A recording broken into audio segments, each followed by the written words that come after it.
Lalagay ko lang yung dyan, boy. Yung mga kahit ganyan niya, hindi na halata.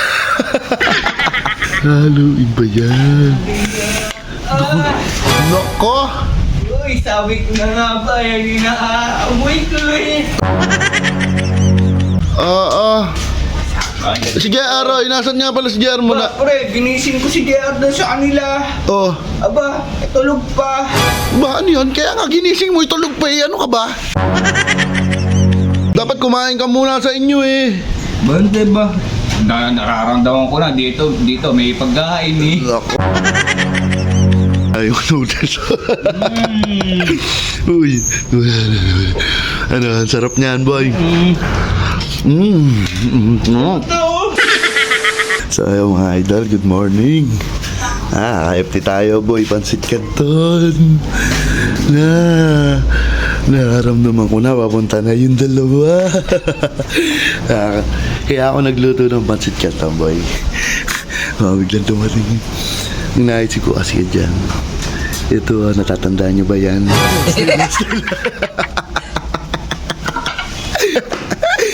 Ayan, lalagay ko lang yun dyan, boy. Yung mga kahit ganyan niya, hindi na halata. Haluin pa natin yan, boy. Haluin pa yan. Nako! Uy, sabi ko na nga ba, hindi na aamoy ko eh. Alam na alam, nakakainis. Sako, Nako! Hinahalo pa lang eh. Si JR, inasan nga pala si JR mo na. Pre, ginising ko si JR doon sa kanila. Oh, Aba, tulog pa. ba ano yun? Kaya nga ginising mo, itulog pa eh. Ano ka ba? Tapos sabi pa ng mama niya, ano pa daw pre? Ano? Kakain muna daw. Ba, hanip pa. Oo, nainip na ako kaya hindi ko nainintay. Buti muna na ako yan, no? Naku po, diyan ka magaling. Penyo ka, pre. Nako. Yan. Tinong mo, ayun na naman. Sunggab na naman agad. Dapat kumain ka muna sa inyo eh. Bante ba? Nararamdaman ko na dito may pagkain eh. Nako, patingin nga first bite. Sige, kahit nakakainis. Patingin. Nako. Lakas mong asar. Sana nakuha mo yung ano ha. Ay. Ba ano? Baka naman pwede mong bitawan yung tinidor. Ako naman kakain. Naku po. Pagkakadating. Naku, naunahan pa nga sa first bite.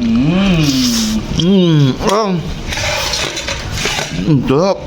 Nuwerte ka pa ano? Dati nintay mo na si JR eh. Bante na pare, pati hintayin ko pa yun. Mauhuli pa yun pare. Mahuhuli. Mauubusan mo ako ba ng pagkain? Naku po. Tingin muna na ako. Dati nintay mo na eh. Para pagdating mo dito, wala na eh. Ubus na eh. Naku po. Ayan na. Ngiinggit pa. Alam mo naman nakakainggit. Naku po. Hindi mangyayari yung noodles. Uy. Ano, ang sarap niyan, boy.